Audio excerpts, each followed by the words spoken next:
Hi, everybody. Welcome back to Barely Filtered. Today, I have on such an amazing guest. I just talked to her for like 20 minutes in the lobby, so we still have a lot more to talk about, but she's just one of those people who I just want to pick her brain so much because she has all the information on how to stay healthy, on how to stabilize your blood sugar, and how to keep a good mood throughout the day. Her name is Kelly LeVeque. You might know her from her Instagram account, Be Well by Kelly. She's a certified nutritionist who has written books and shares a lot of content on how to stabilize our blood sugar. She has something called the Fab Four that we're going to talk about, and I'm so excited to have her here. Thank you so much for being with us here on Barely Filtered. This is Kelly LeVeque, and you probably know her from Be Well by Kelly, where you're giving us all the tips that we need. And it's hard in this digital world to know like what's legit and what isn't. So thank you so much for giving us science-backed research.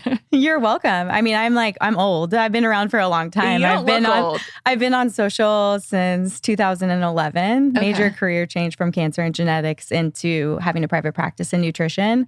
And then my books came out in 2017 and 2019. So it's been a minute. Yeah. But yeah, then courses, then supplements, all the babies, all the things. Yeah. So you know, because it sounds like you should be like 120 years old and you look really good. So I have a lot of questions for you. Yeah. We have some mutual friends, like overlapping friends, and they're all about like, late 30s to mid 40s maybe. And during that age, I feel there's a lot of obsession with anti-aging, longevity. It's kind of like where vanity and health meet.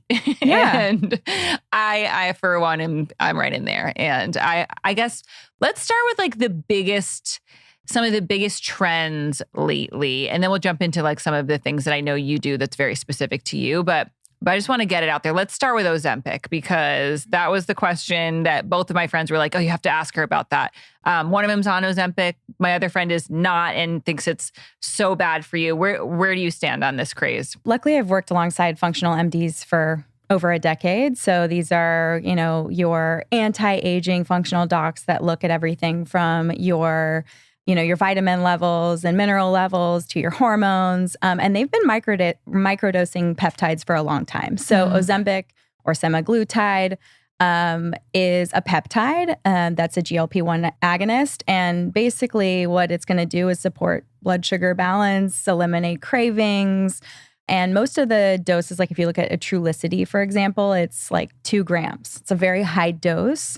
And so a lot of these functional MDs are microdosing. So 0.25 grams, and you're going to start to feel like the cravings go down.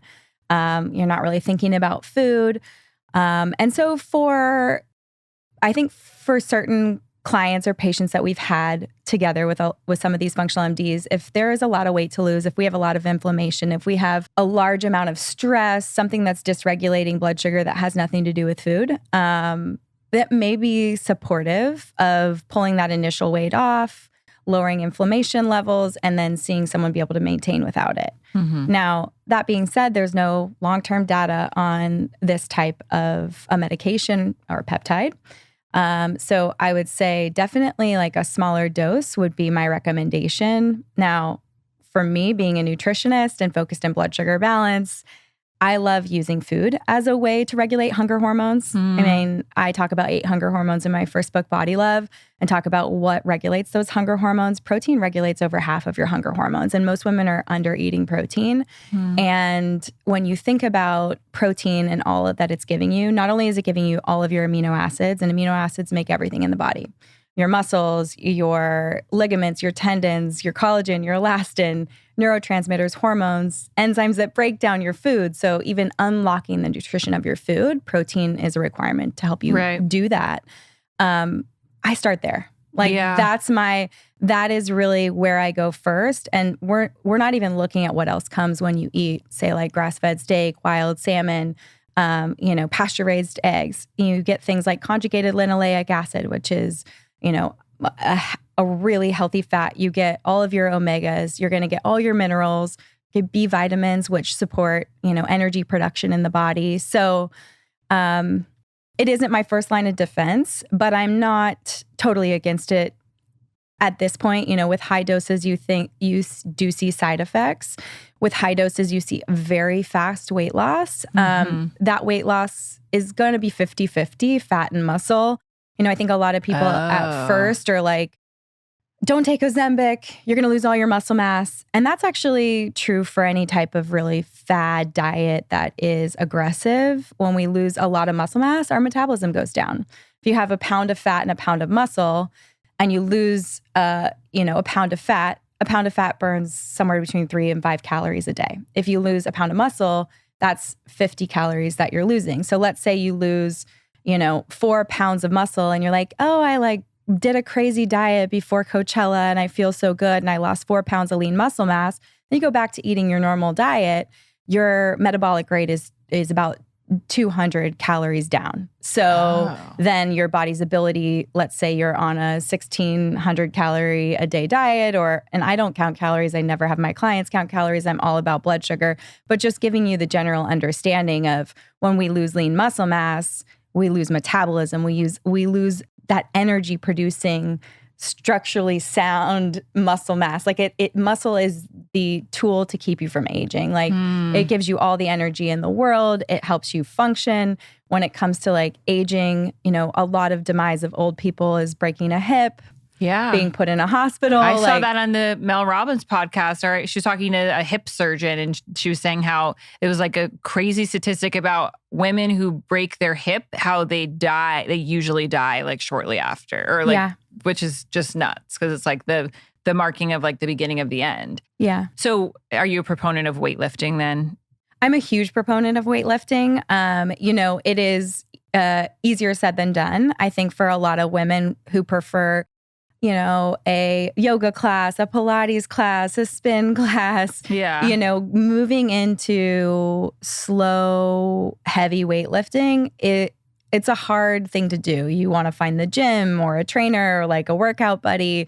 You want to be in the proper form. So I definitely recommend getting or working with someone a couple of days a week to get your form right, to get some, workouts that you can use on your own that you feel confident doing. But there is nothing better than lifting weights, building lean muscle mass for metabolism and for energy. Oh, wow. Okay. Yeah, I feel like I do weight sometimes if it's part of my exercise class, but I'm never really sure, is this too heavy for me or You're I don't not going to know. bulk. No? Even if you build muscle mass, I think what happens is people never make it over the hump. If you're building muscle mass under a layer of fat tissue that is, being held on your body with fascia, and then on top of that, you have skin, you might notice that you feel puffy or your jeans feel a little bit tight, but people never work out long enough to shrink. If you think about the size of a pound of grass-fed ground beef, that's a pound of muscle mass, right? And the pound of fat is about the size of a Nerf football. Okay. And so when you think about really converting or burning off fat and building up muscle, you will be smaller. We see, the shrinkage of waist, hips, all the circumference measurements. When I'm working with a client for any type of red carpet or movie role and there are body composition goals, there is so much trust that goes into that relationship in eating enough protein, lifting weights, getting good sleep, and waiting to watch. Because you just have to wait. The fat melts away because that's interesting. A metabolic lever is that muscle mass and we need it. So how long of consistent, let's say 3 times a week, heavy weightlifting, what do you expect somebody to see in terms of getting puffy and then getting smaller? It depends on how heavy you're lifting and what your diet looks like. But I like to see someone committing to something for at least 4 to 6 weeks. Okay. So that is a lot of times when I have a deadline, I'm looking for a 6-week timeline because I really can work magic in that. And then even if we go further out, you see plateaus and then drop-offs where people will be kind of stuck or stagnant at a specific weight after that 6-week period for about an additional 6 weeks. And then we start to see it really drop off. So commitment long-term is important. Really, honestly, it just stabilizes the scale. It stabilizes measurements. Muscle gives you so much flexibility around food choices, lack of sleep, all kinds of things. So if you can get your head right around working out, lifting weights, taking care of yourself for, let's say, a quarter, like 3 months, it's amazing how much stability you can get for a year to 18 months after that. It's so hard for me because I love hot yoga and I do it because I do it like for my brain more than anything, but it's nice that I also get to sweat and I get my, my stretching in and there's a little bit of cardio in there. And they do there's an ab series in the one I do, but I do know that I should be probably lifting more heavy weights at this point, at least. Do you feel like cardio is something important to be incorporating into our exercise routine? Yeah, VO2 max is an amazing marker that you should keep track of. It's great for cardiovascular health. I mean, you want that oxygen and you want to breathe heavy and bring that oxygen into your body and feel like you have stamina. I think that's really important. I love hot yoga. I'm so addicted to yoga. To trade off a yoga class for weights. It's like not, you can't even compare them. It's really not as fun. And it doesn't clear me mentally in the same way. I can tell you so many of my business pivots in life, from seeing 6 to 8 clients a day to going to working with clients on a retainer basis and building out courses and products. All of that came from the creativity of having that quiet space in yoga and not having my phone and having pings either in yoga or meditation. That's when these amazing things happened for me and my family to have a little bit more balance with the boys. So it's hard to compare. But what I would say is it doesn't take a lot. If you're lifting heavy and you do 2 to 3 30-minute sessions, you don't have to forego those yoga classes, and you can get really strategic around just getting sore a couple times a week. Okay, so 2 to 3 times a week, 30 minutes, heavy Easy. weights. Okay, I feel like I could do that. That's so funny. I do I love hot yoga too, and it gives me melasma. It makes me have a full mustache. It's then you have to shower. It's 2 hours out of my day, but I still. It's a good addiction. I've had much worse. Yeah. But okay, so I just heard you talk about your kids. Yeah. And so I didn't introduce that before. Kelly is also a mom of 3 boys, 6, 4, and 2. That's we're lining up for 2. Are you going to go around 3? Oh my God. And one of our mutual friends was ask her about what she feeds her kids. Yeah. So do you have anything specific that you feed your kids? Are your boys picky? I have a really picky eater, so I'd love to know. Yeah, sure. I love this topic. I love kids. It's my 3rd book is actually all about pulling sugar out of schools, sports, and sanctuaries, because I think parents, we need freedom. We need freedom to be like, hey, I'm going to pick you up from school and let's go get an ice cream, or let's go to Gigi's house and make cookies. But I feel like I can't do that because they've been dosed with sugar all day long. Too much, I know. They're given candy at school. They're given a popsicle for some type of fundraiser they did, and then someone's birthday. And it's a losing game. So hopefully creating a movement in 2026 on that. I'm really excited about that book. So kids nutrition is really important to me, but blood sugar balance is what I focus on when it comes to kids. It's what I focus on when it comes to my clients. Yeah. So blood sugar balance can be really overwhelming for people. They don't understand it. And so I simplify it in both of my books, but I use this light structure called the Fab Four. And that's 4 things. So it's protein, fat, fiber, and leafy greens or vegetables deep in color. It could literally be white vegetables. It could be cauliflower. It could be adding basil to your plate, a little herb, berries, whatever the case may be, color, right? So blood sugar, it comes from carbohydrates. So carbohydrates are digested into glucose or blood sugar. And I always like to tell my clients to look at their emojis. You've got, the bread, the ice cream, the croissant.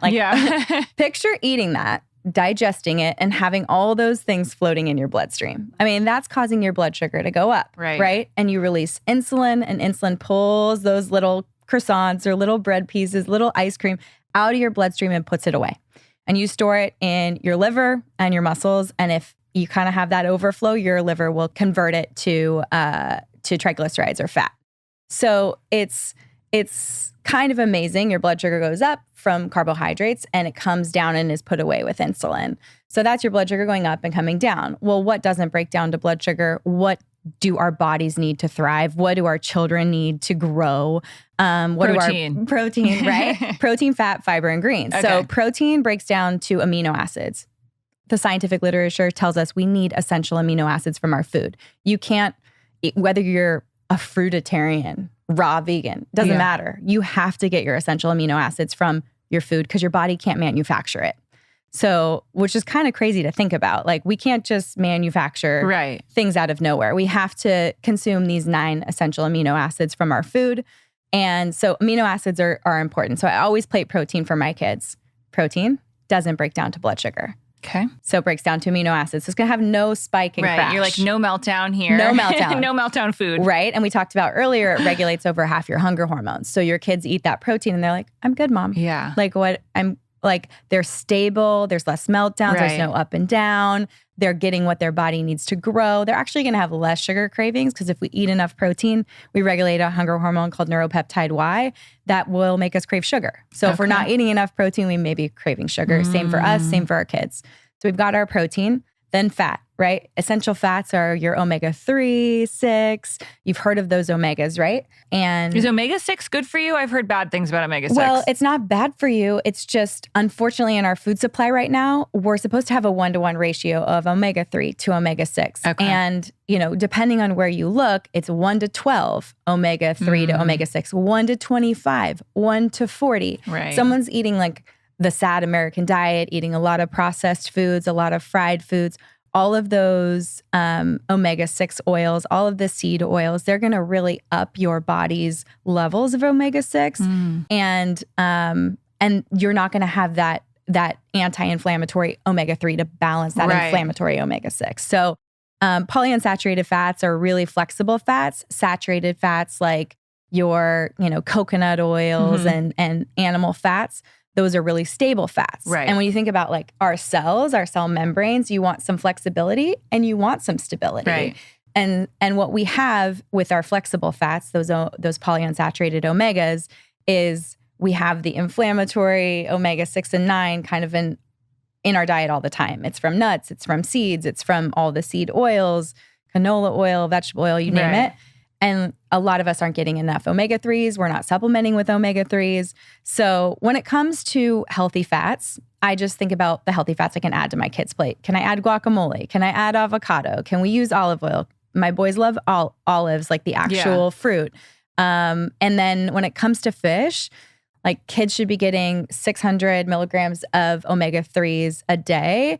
But if your kid's not going to take an omega-3 supplement, some of them aren't that great for kids unless they can take a pill. Yeah. Serving up, 3 to 4 ounces of salmon is going to get them 2 grams. That's you must not have picky eaters. If I made salmon for my child, he would run away. He'd be like, ha, ha, ha, Mom, that's pink fish. He would run away from home. Yeah. No, do you not have any picky eater? I do. So my middle, Toshin, so Sebastian, my oldest, is a really good eater. And what I didn't realize until after I did the research when Toshin became my second became the most picky eater ever, and was like, yeah, I don't like that. I'm like, but you used to eat it when you were 18 months or 2 years old. Like, you do like it. My You've son eaten it before. He used to eat salmon. Now he's like, this is thanks. Weird. Yeah. Well, what I came to realize when you look at the literature, to prevent picky eating, it is exposure and modeling. Yeah.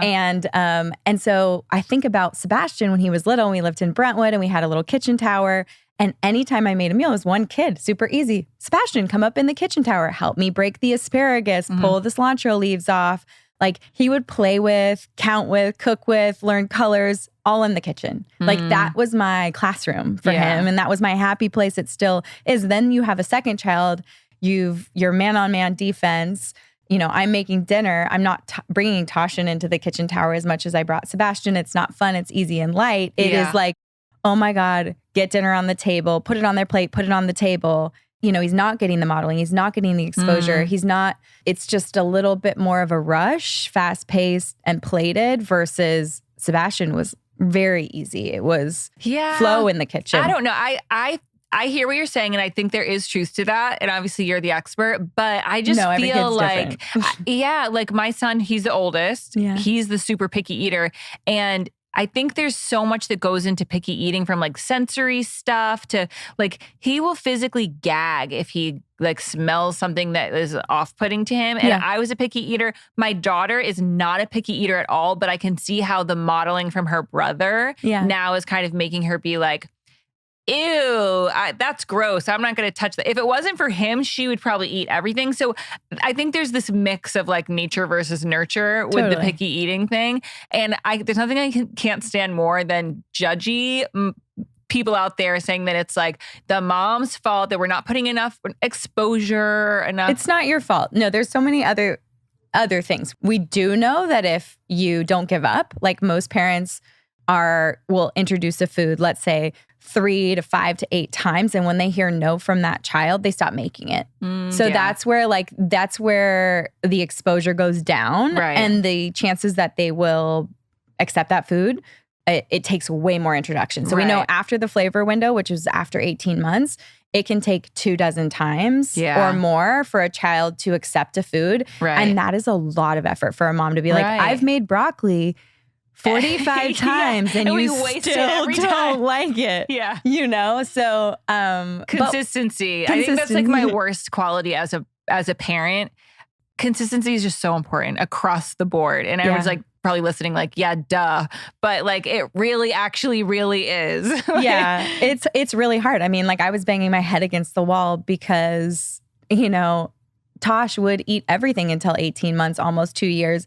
And then all of a sudden he just turned into his own little independent self and like just the power and control that was like, no, I will not eat that. Yeah. And you're like, what are you talking about? This is delicious and you've had it your whole life. But to just not put pressure on it, I think is really important. And just to trust that you're modeling an exposure. You just eating a salad in front of your kids, eating the broccoli in front of your kids, that's an exposure point. And you have to give yourself brownie points for that because they're seeing you do it. And just think about like high school and college. I mean, I lived on Sour Patch watermelon, playing soccer in 100%. High school, hitting that vending machine. Red 40, whatever it was, you know?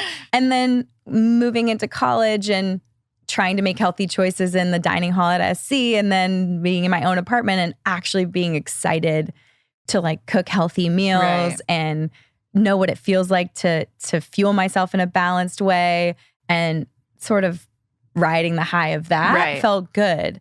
Yeah. So your kids will come around. Yeah. It takes a while. I think even as an adult, I mean, I was just diagnosed with PCOS like literally a few months ago. And from that journey, I found out, I actually have a problem with blood sugar. And I thought people who had problems with blood sugar were overweight.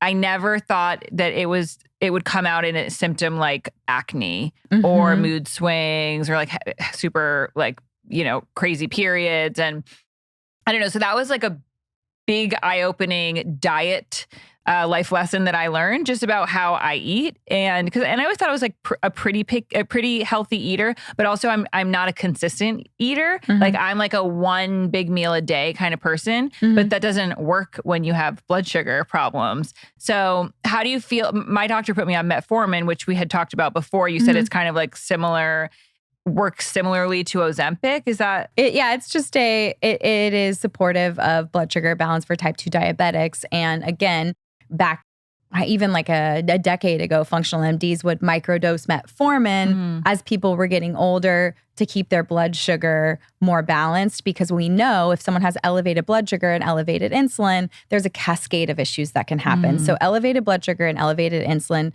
that's going to cause an increase in inflammation, and inflammation is the foundation of all chronic lifestyle diseases, from metabolic syndrome, type 2 diabetes, hypertension, all the cardiovascular diseases. And so what we want to do is keep blood sugar balanced. If your blood sugar is high and you're crashing down, you're going to have mood swings, you're going to have anxiety. Yeah. And that crash can cause, that crash down to low blood sugar or hypoglycemic state can cause your adrenals to step in, and they will produce adrenaline and cortisol to bring blood sugar back up. Yeah. And when you think about thinking that you're fine, but you're actually kind of dealing with some kind of stressful situation, your body is going to release stored sugar and your blood sugar will go up without eating anything. Well, that's what was happening to me. I was using one of those glucose monitors just for fun, like a brand sent it to me. And I was looking at the data and I'm like, something's wrong, because my blood sugar was spiking in the middle of the night. Yeah. Or like random times when I wasn't even eating. And I'm like, I don't have a blood sugar problem. I'm like so fit. Stress, caffeine. Yeah. All of those things can impact it. And that's where eating meals that don't break down to blood sugar but support blood sugar balance, and that's where the Fab Four comes in. So you plate up protein, you plate up fat, and then the fiber and greens piece is not technically necessary. There's no essential carbohydrate. You don't ever have to eat a carbohydrate if you don't want to. Your body can produce glucose through a process called it creates gluconeogenesis. This is the creation of glucose in your body. So you don't essentially have to eat it. You can take protein and make sugar.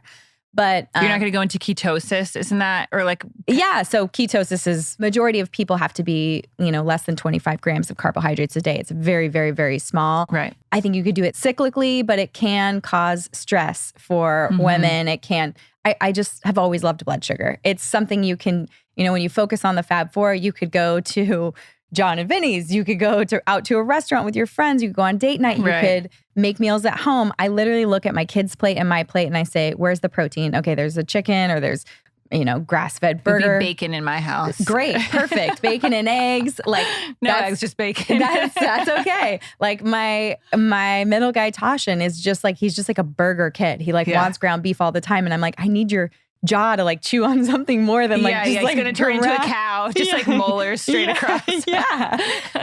He's so, but I pick and choose my battles. I'm like, where's your protein? And then the fat, mostly you're cooking with it, olive oil on roasted veggies, a sauce, a chimichurri, something that makes something, a tahini, something that makes something yummy. Fat does that. It also slows down the digestion of that meal. So protein doesn't break down to fat, to glucose or blood sugar. Fat doesn't break down to glucose or blood sugar. It breaks down to fatty acids.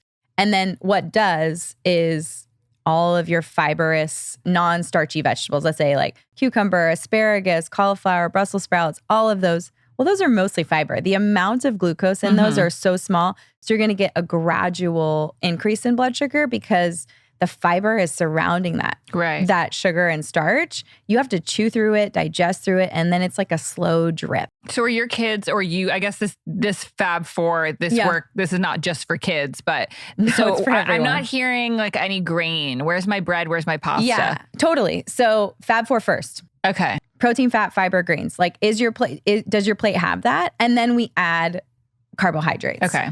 You could do potatoes, you could do a grain, you could do a pasta. I tend to choose ones that are higher in antioxidants or minerals or lower in net carbohydrates. Like I love a lupin flour pasta right now. There's a brand called Chef's Kiss. And lupin is a bean. It's a naturally ketogenic bean. It's the same as like a chocho bean. So our vegan protein powder at Be Well by Kelly is the chocho bean. It's from South America. It has no lectins. It has all 9 essential amino acids, complete protein. And so that's a variety of the lupin bean. So lupin flour pasta is really awesome right now.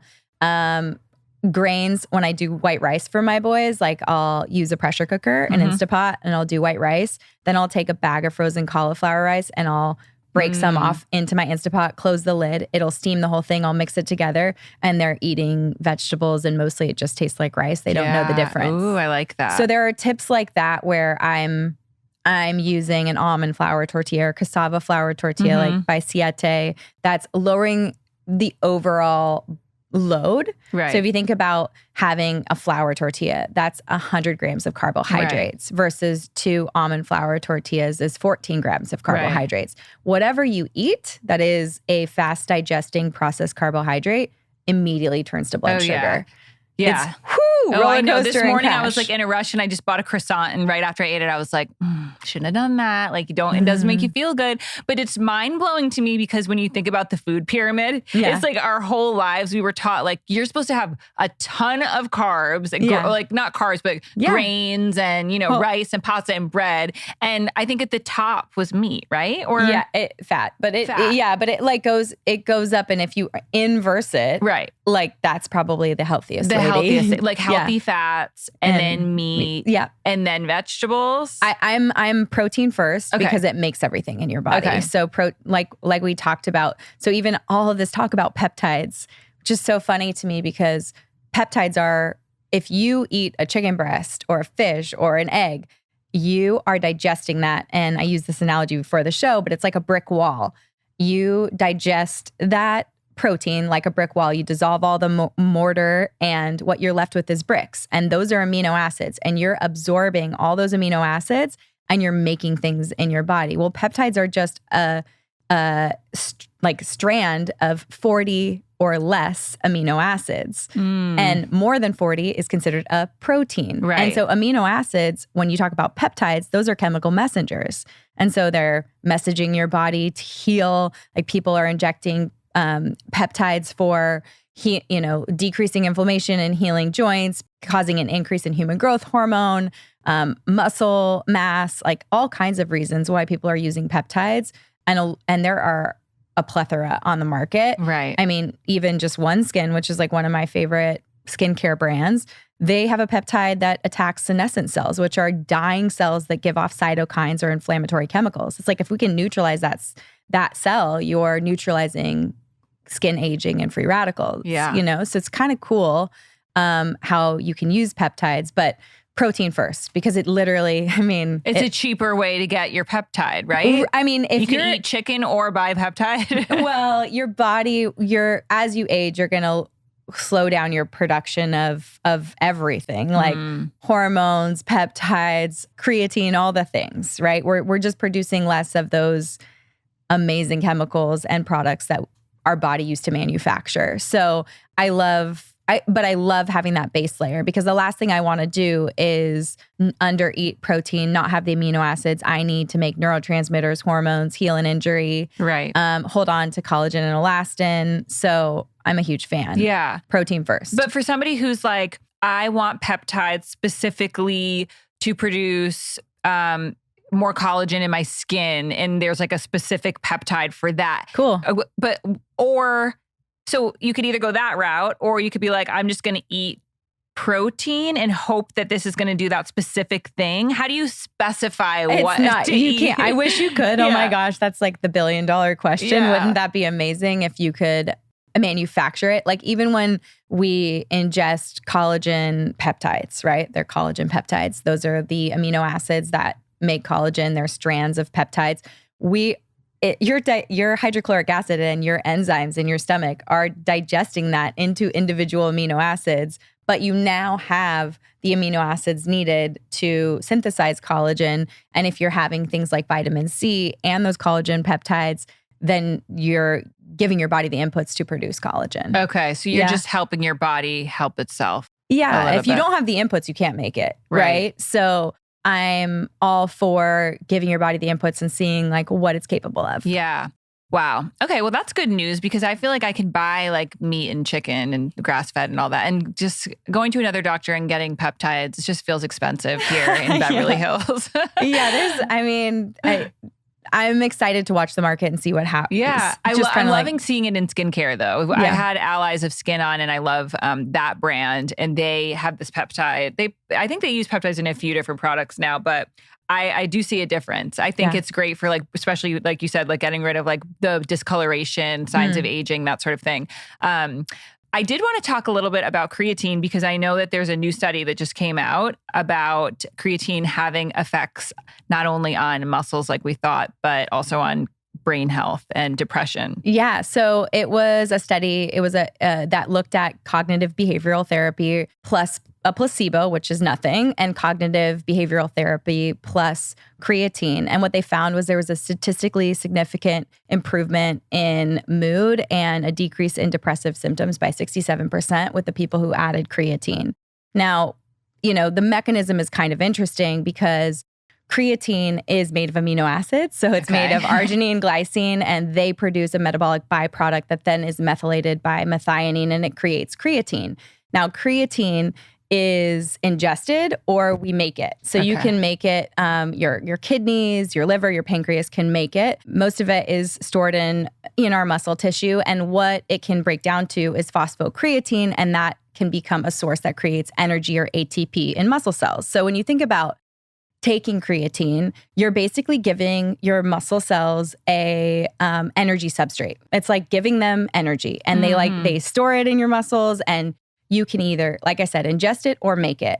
On average, we're ingesting 1 to 2 grams or 1 to 2 jelly beans worth of creatine, and we're making about the same. So But women produce 20 to 30% less creatine than men. And there's a case for why women would need it more. Now, well, why are we wired that way? So, who made the system? That's not fair, right? So what's interesting about creatine is we're seeing it's beneficial to everyone. There's been 680 studies that show that it is great for everyone of all ages. And that 5 grams is like the average dose, but safety studies that are 5 years in length show that even 10 grams of creatine has no side effects. So there's no downside. We're not seeing it's cheap too. And it's affordable, and it's really cool because to get what you need from the food that you're eating, you need to be consistently, like a woman who's, let's say, 140 pounds, needs to be consistently eating 8 to 10 ounces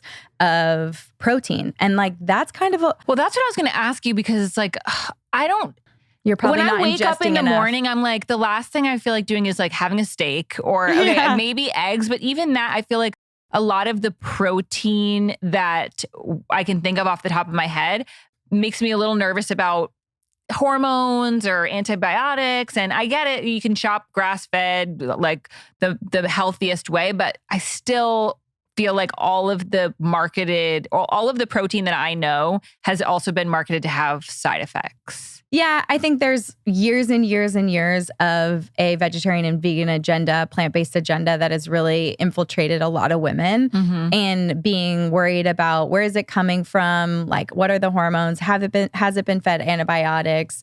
Also, like it being bulking or like a man's type of a food. But in reality, especially with PCOS or blood sugar dysregulation, you would benefit the most from eating protein. Now, I know it is hard to come by. I know that, like I said, that 1 to 2 jelly bean size, that 1 to 2 grams of creatine, you have to be eating 8 to 10 ounces of animal protein a day. And that can be, maybe you're just like, I don't crave it. And like if I were working with you personally, we'd go through, what you like to eat, how you eat, how I can make small tweaks to get big improvements.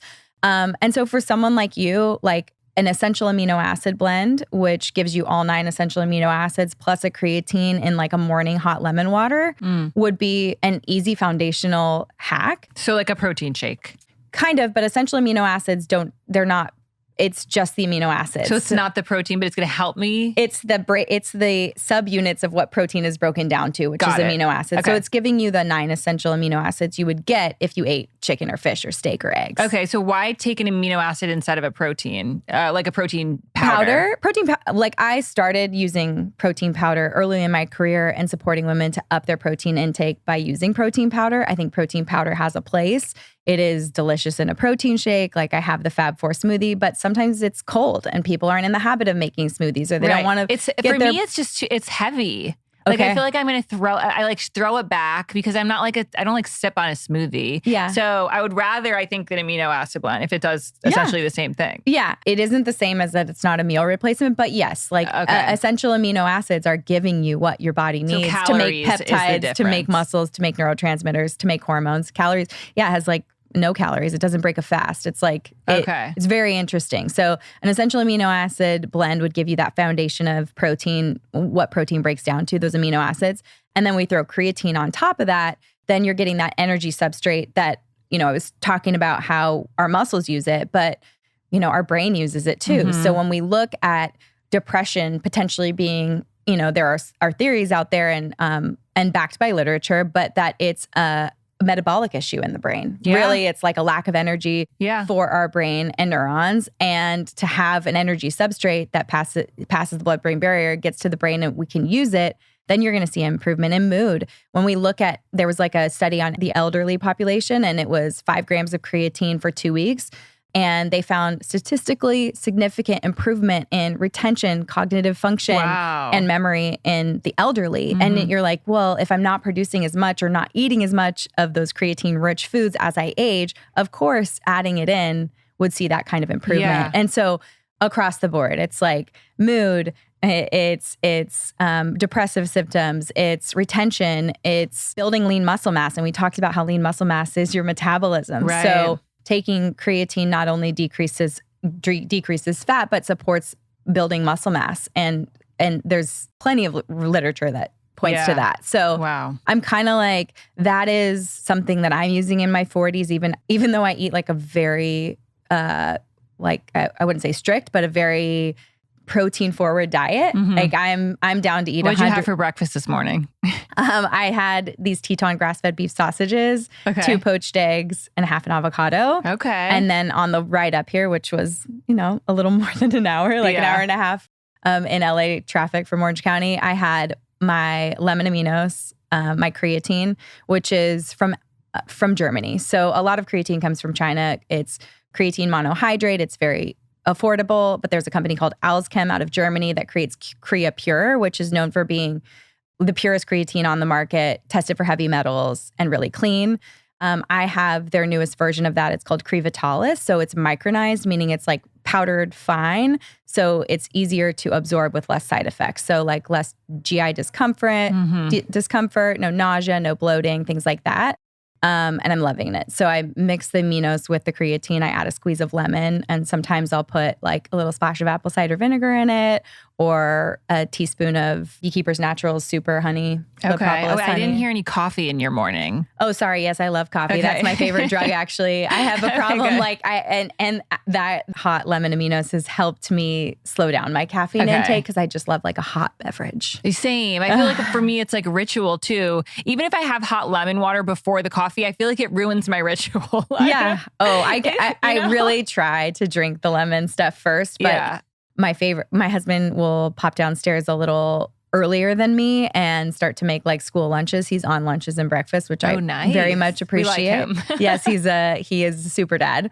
And I can smell the coffee like when I'm getting out of bed. So you don't wait the hour that Huberman says we all are supposed to wait and just stare in the sunlight with your feet in the dirt for a little bit? No, and Andrew's he's such a great guy. He was my first podcast episode on the Be Well by Kelly podcast, and he was at my apartment. That's amazing. In Brentwood, and Chris was there, and we were chatting, and he's like, what do you think? Like, do you think I could have a podcast? And I was like, you are so smart. You should absolutely have a podcast. Oh my God. And I was like cheering him on, and then fast forward, and it's just kind of laughable what he's created. It's just amazing. It is. I'm very happy for him. Yeah. So it's funny. I'm a fan for sure. I've been listening to him forever.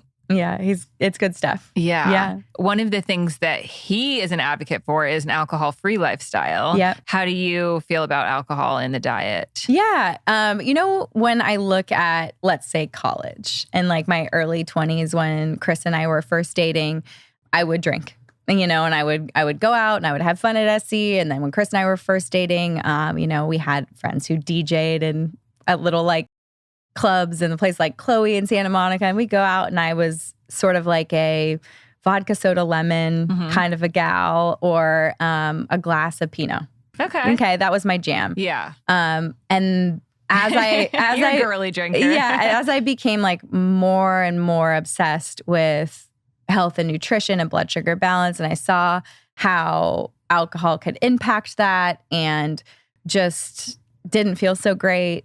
It was less and less. I was maybe like once a weeker to once every other week. And then moving towards pregnancy with Sebastian. Actually before Sebastian, I had a miscarriage first, but about 7.5 years ago, I kind of really slowed down. And then when you're breastfeeding or pregnant, I wasn't drinking. That's not fun. Oh my God. Being hungover, by the way, is like one glass of anything, because like your body is putting all of your good stuff in the milk. You've had nothing. No. Yeah, being hungover while breastfeeding is a special hell that I wish on no one. Yeah. So, and I went, because I had 3 boys so quickly back to back, it was like, I was pregnant, and then I was breastfeeding, and then I got pregnant while I was breastfeeding, and then I was breastfeeding. I had like 1 month off between Tashin and Julian, and I'm still breastfeeding Julian, and he'll be 2 in May.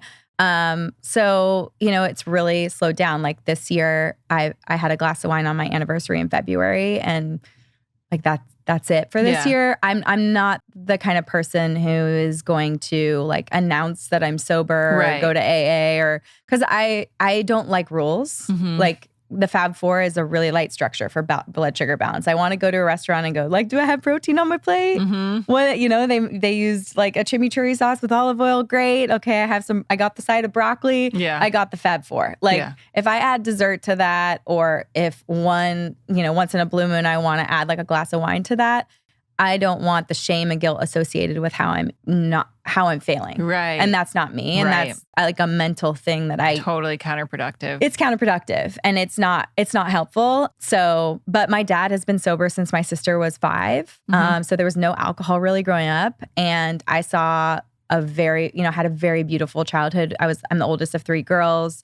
My parents were very like emotionally supportive, physically supportive. And I think my dad would have disassociated if he continued to drink. Oh, for sure. When we were little. And I'm so grateful. And he's been, a mentor and a sponsor to a number of like young kids. I mean, some of like our high school friends I can see that I easily see that it's a beautiful life without it. Now, that being said, I'm married to Chris LeVeque. He's Be Bad by Chris on Instagram. Oh, he loves Be Bad by, oh my God, stop. He's like fried onion rings. He's Be Bad. fried onion rings, IPAs, all the things. He's a connoisseur of Good. You need a little balance. So and so I'm also a realist. Like I would hate for people to feel bad if they were like deciding to have an alcoholic beverage when we're out. Like I'm easy, go with the flow. And I work around that. Like unless someone, there have been a couple of times when I'm working with someone for, like I said, like a role specific, they need a specific body composition. And I see there's too much alcohol. I'm going to draw a hard line in the sand. But if I'm working with, a C-suite executive who's running a multi-million-dollar business, and they tell me I have 3 dinners out a week with colleagues, coworkers, investors, and I'm not going to drink. What can you do with my diet around this habit? I'll meet them where they're at, and then hopefully inspire them to take some time off and see how they feel. But I'm not really into it anymore, and I'm grateful that I had so many kids back to back to see that I feel great without it, and I'm fine.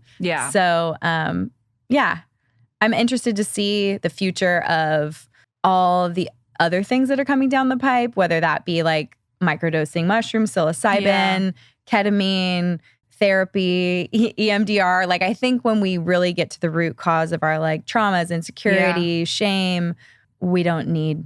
Yeah, we don't need it. I actually had that experience because I did ketamine therapy, 2 like rounds of sessions of like really intense ketamine therapy, and I do feel like ever since then, I really don't crave alcohol the way that I used to. Like I used to really love a glass of wine at night, and that's just not like a part of my lifestyle anymore. But also now I'm wondering, like, because I have figured out my blood sugar stuff, maybe part of that was like because it was always a craving for red wine, and that's obviously a lot of sugar. So maybe it was like I was almost craving sugar.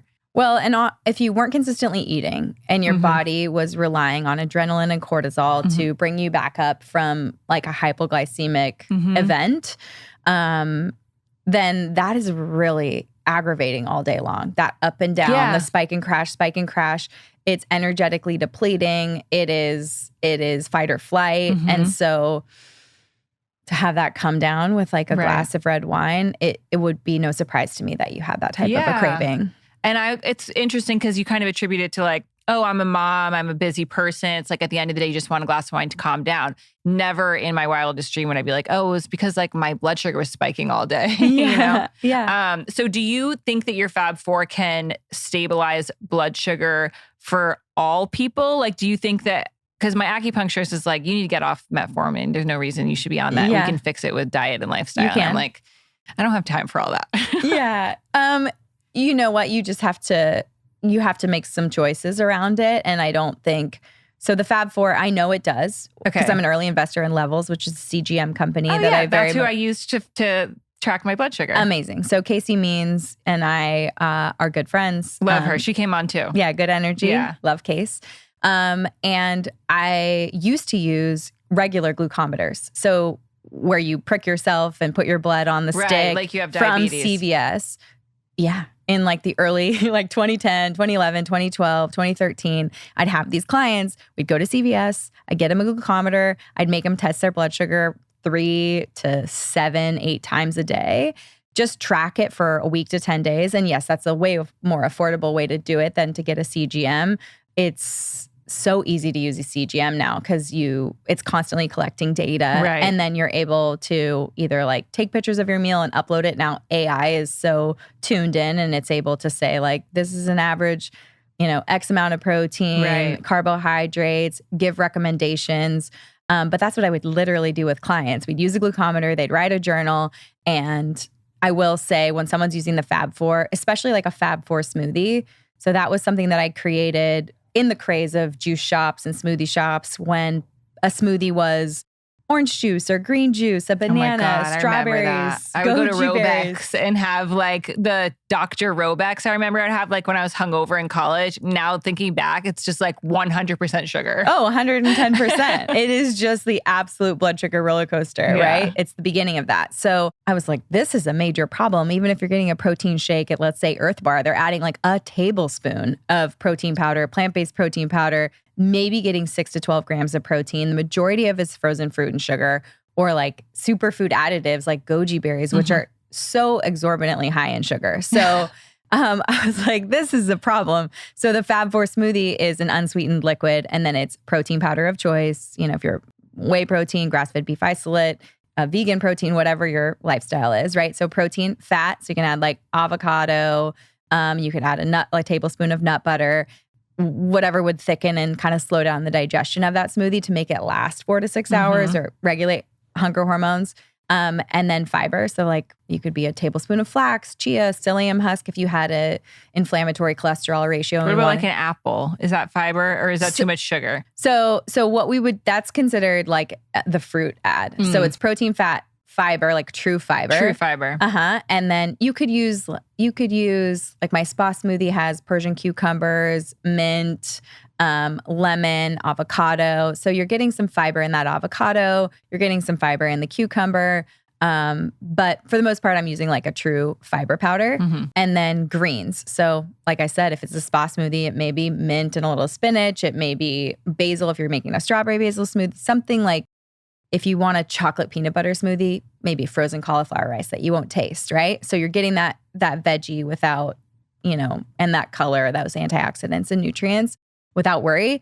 And then you would add the fruit. So the apple needs to be in a serving size because if you're blending it up, you're pre-digesting it. You're unlocking the sugar from the fiber. And so it's going to spike you even faster. So that's why all fruit smoothies make people feel nauseous and dysregulated the whole rest of the day. Yeah. So that Fab Four smoothie is a really good tool for someone who wants a breakfast that's fast, that can get them 40 grams of protein. So to get 40 grams of protein from eggs, you have to eat a lot of eggs. Like one egg. I know, it's daunting. One egg is only 6 grams of protein. Yeah. So let's say you have two eggs, that's 12 grams of protein. For someone to hit 1 gram per pound of body mass, like for me, I'm always looking for 120 to 130 grams of protein a day. Like that's a lot of work. Yeah, I don't know. That sounds like a lot to me. But we can be strategic if someone's used to eating less, not having as many meals, then say, let's use the amino acid and creatine supplement. Let's do a chocolate milk with grass-fed beef isolate or you mix it with your coffee and then it's a mocha. And then I'm getting you, in a way, I'm getting you those easy to digest, less filling proteins. Right. But the Fab Four smoothie is something I would use and for probably like 8 years very strategically. Like, all right, you don't get enough protein in the morning and you go straight to a croissant or a muffin or a piece of toast. How do I get that protein in first so you're not spiking up and crashing down? Because what that croissant will do to you is your blood sugar went up. It goes up on average for about 90 minutes. And then you start to crash down. And then you have a hard time focusing. You feel dysregulated. You feel irritable. You feel tired. And what you want to reach for next is caffeine or sugar. Right. And that's my matcha right here. Yeah, enjoy. I mean, I'm a coffee girl, so I like I said, I like caffeine. But what we don't realize is our blood sugar doesn't go up and come down all the way back down to baseline. We're really riding this roller coaster up towards the end of the day. And that's why cravings for sugar and caffeine get even worse at like 3 or 4 o'clock, and late night cravings for sugar and an inability to stop eating late night feels sort of out of control, is because you're full of insulin and your blood sugar may be high and crashing. And that's the worst feeling. Yeah. Oh, wow. Interesting. So it starts in the morning, that first. And so you can see that on CGMs. Like I can put someone on a CGM and track their blood sugar and track their eating behaviors. And I know a Fab Four smoothie always scores a 9 or a 10 on levels, without a doubt. Doesn't matter who the person is. I have CGM. I have some at my house. I have those little green boxes. I'm going to go and put it on. And I'm going to test it. And I'm going to do a story and we're going to see. Tag me. Let me know. It's like, and if that's not your jam, when you do, before you get too hungry, I think that's the key. I had a lot of women wait way too long and they'd be so hungry by the time they eat that they would overeat, or they'd make choices that didn't support blood sugar balance. Okay. Yeah. Well, I think a lot of us were doing that like fasting first thing in the morning thing, because the men out there who were telling us that that's healthy, but it's not really great for women, right? During certain parts of our cycle. Yeah, it can be difficult. Like I've had women like Halle Berry, she is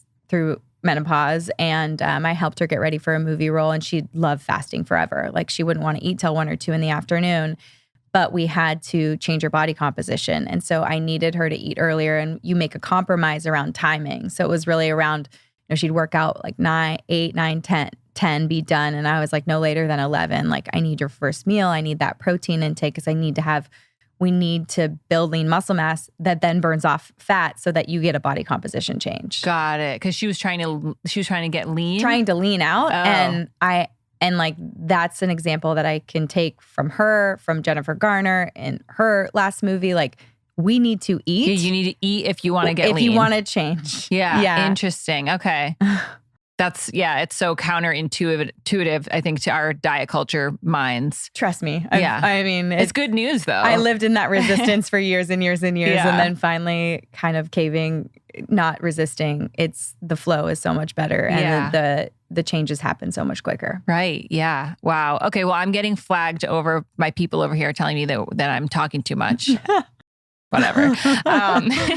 So I guess we're going to have to wrap it up. We didn't even get to talk about Botox and some of the other things that I wanted to hear from you, but I'm sure you give a lot of, you talk about all of the health trends on your Instagram, Be Well by Kelly. Yeah. And then where else can we find you? BeWellByKelly.com or KellyLeVeque.com. That's my website. I'm Be Well by Kelly across all the socials.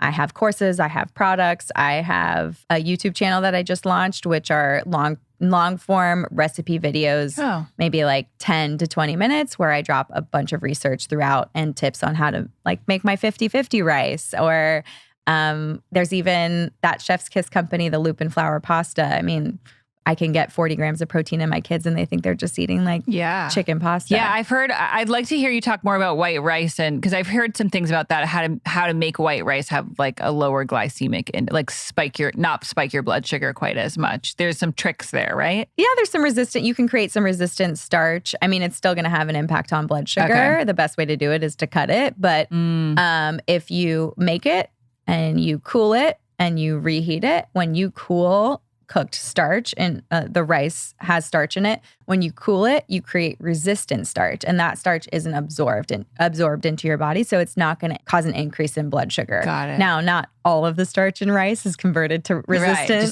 starch, but some of it. But you can do that with potatoes, and you can do it with rice. Okay. I think what's most important with rice is that you're sourcing from California. I love Lundberg. I have no affiliation with them, but they're going to be lower in heavy metals like arsenic. Okay. If you rinse your rice for 2 minutes, like I put it in a colander and pour the water through it and run my fingers around in it, get rid of it till the water runs clear, it's going to decrease heavy metals by 10 to 15%. And then if you pressure cook with extra water, you can drain it off. But I do the 1-to-1 in 3 minutes in my pressure cooker, because then I throw the cauliflower rice on top. But, okay. Yeah. Lots of tips and tricks out there. I know. I'm already, Wow. Okay. And I don't know about Botox. So I'm like, I haven't done it in like almost 2.5, 3 years. No? And and I'm like, how old do I have to do it to look my age? No, you have no wrinkles. And I'm not going to ask you how old you are on That's okay. I'm 83, baby. Yeah. So 42 in July. That's what I figured. Something like that. Yeah. I'll own it. I'm down for it. You said 42 in July? Yeah. Yeah. Well, you look beautiful and you so look super healthy. So thank you so much for sharing your wisdom. My pleasure. And you have 2 books that people can go find. Body Love and Body Love Every Day. Yeah, I'd start with the first one. If you don't know anything about blood sugar, it's a great tutorial and gives you the Fab Four in detail and examples, like, a burger with the side of roasted broccoli. Yeah, we need like examples. Yeah. That 50-50 rice with some salmon on top and curry or coconut milk kind of a sauce. Like lots of fun things that you can eat. And don't worry about your son. I feel like kids will come around if he sees you eat healthy and have balance. I think that's more important than anything in the whole world. Yeah. We went to France this summer. We're so lucky to like take the kids on an international trip, and my kryptonite is croissants. Yeah. I'd rather have that over any kind of dessert, any ice cream, any donut. I'm like, give me that flaky, salty, like buttery croissant, right? And, I had one every single day without guilt. And I think that kind of balance, like focusing on eating the Fab Four and those meals at my meals, and then, walking in front of the Louvre and being like, look, let's get a croissant. Yeah, and like, you can. All my kids are munching. They need to see that kind of balance. Yeah. All the way across the board. So, well, thank you so much. And okay, so we can find you from your books, Instagram, and then do you have a podcast? I do. The Be Well by Kelly podcast. I'll have to have you on. Okay. Oh my God. I don't know if I have any. Well, I don't know. Maybe, I'm going to try your smoothie and then I'll go on your podcast and I'll talk about how my blood sugar. Yeah, how following your tips has made my blood sugar. And we'll track day in the life of you. Maybe I should stop taking my metformin and see if you can keep me stable with your diet. No problem. Okay. I mean, that's what I did for like a decade with functional MDs, was pull people off their medications through food. Ideally, that's the goal. That's the goal. Okay. Over and out. Thank you guys for listening.